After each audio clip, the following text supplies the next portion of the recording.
La unidad de conciencia. Mi padre acostumbraba a decir que las conciencias de los hombres eran tan diferentes como sus fisonomias. Yo tenía pocos años entonces, y no era capaz de discutir tal opinión. Ahora tengo muchos, y tampoco sé bien a qué atenerme. Porque esta sencilla proposición arrastra consigo nada menos que el gran problema del bien y del mal. Un grano de anís. Si no existe la unidad de la conciencia en el género humano, dicho se está que la justicia, el honor, la caridad, son cosas convencionales que se hallan a merced de la opinión, que cambian con el transcurso de los años como cambian las mangas de las señoras, unas veces estrechas, otras, anchas. En otro tiempo era de moda el asesinato. Ahora ya no lo es. Quizás mañana vuelvan otra vez las mangas anchas. Estoy seguro de que mi padre no se daba cuenta de las graves consecuencias metafísicas que sus palabras engendraban. De todos modos, no era hombre que emitiese sus opiniones en abstracto como un profesor de filosofía, sino que, invariablemente, las apoyaba en algún ejemplo bien concreto. Para sostener la proposición enunciada, tenía siempre a mano varios casos interesantes. Pero el que usaba más a menudo era el caso de don Robustiano.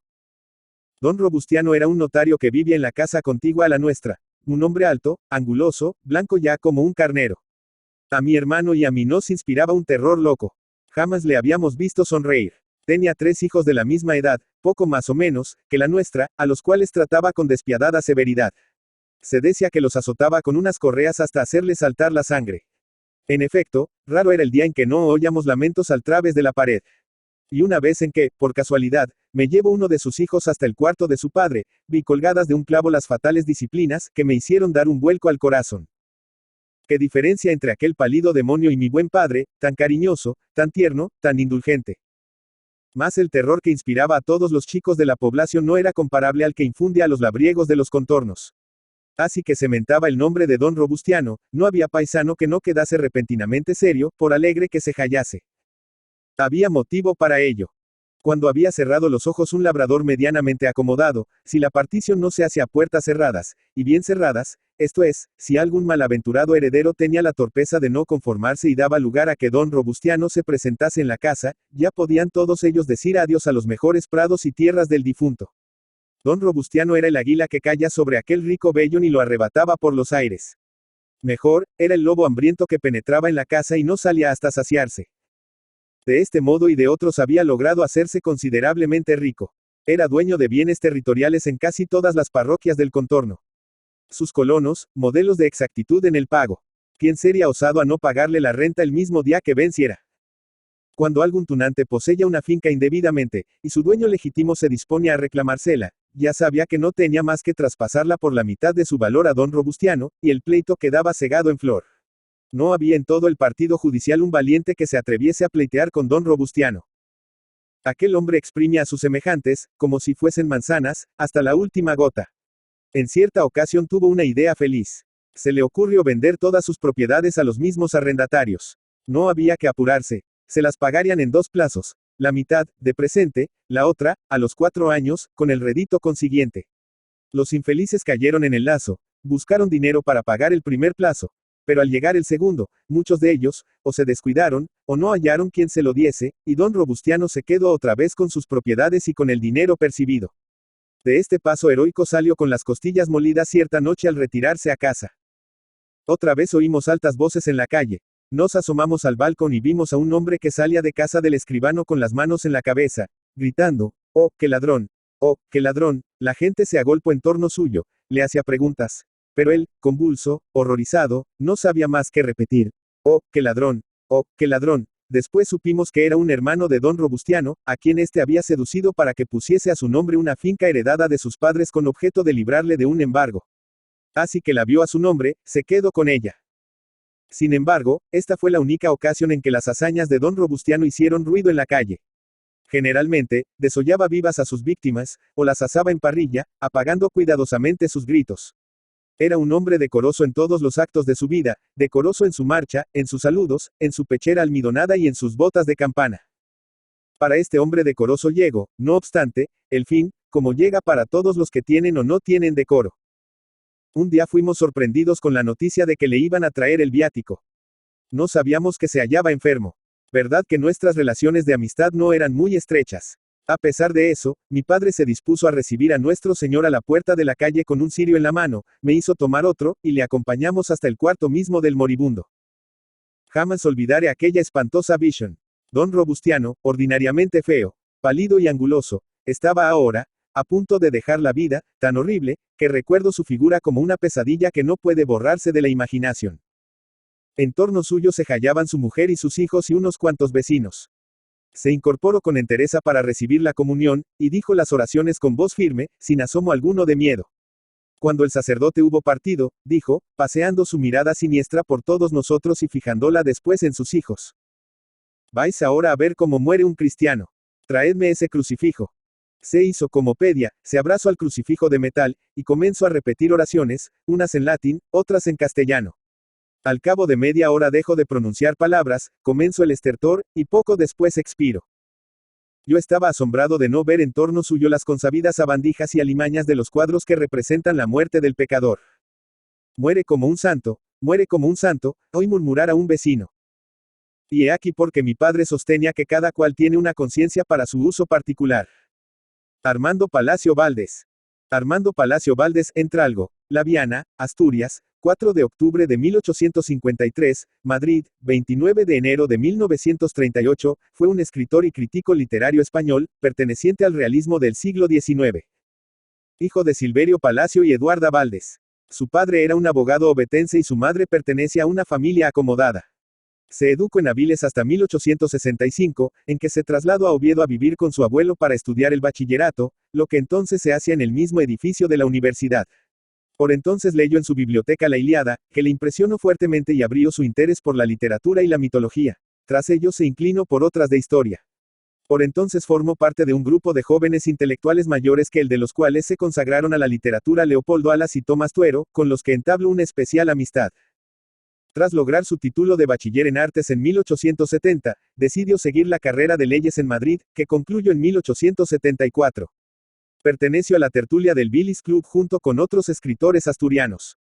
Dirigió la Revista Europea, donde publicó artículos que luego reunió en Semblanzas Literarias. También hay buenos retratos literarios en los oradores del Ateneo y en el Nuevo Viaje al Parnaso, donde desfilan conferenciantes, ateneístas, novelistas y poetas de la época.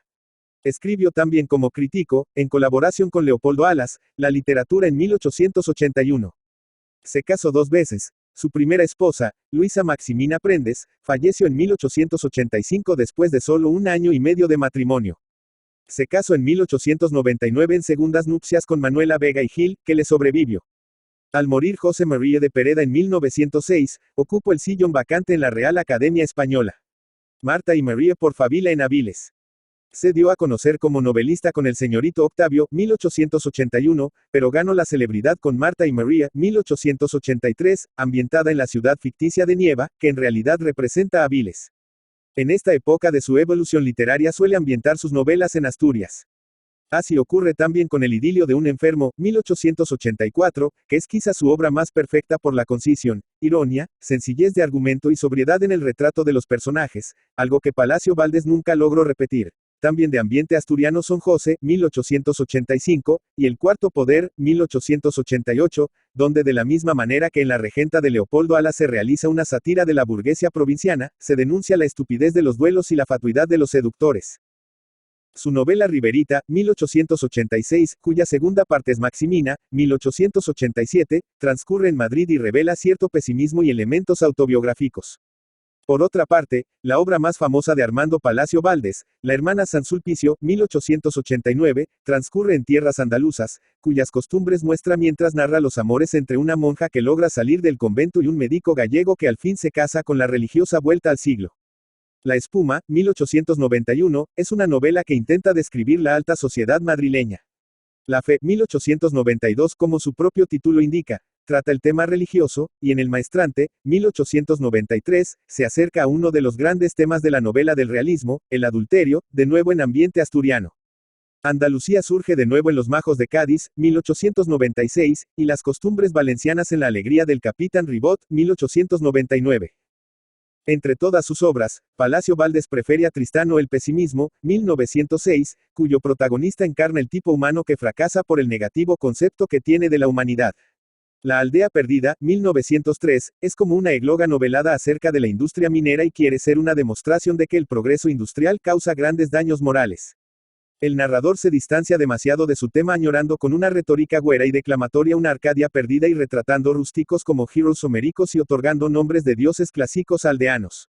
Es una manera sumamente superficial de tratar la industrialización de Asturias. A Palacio Valdés se le daba mejor la descripción de la ciudad que de la vida rural.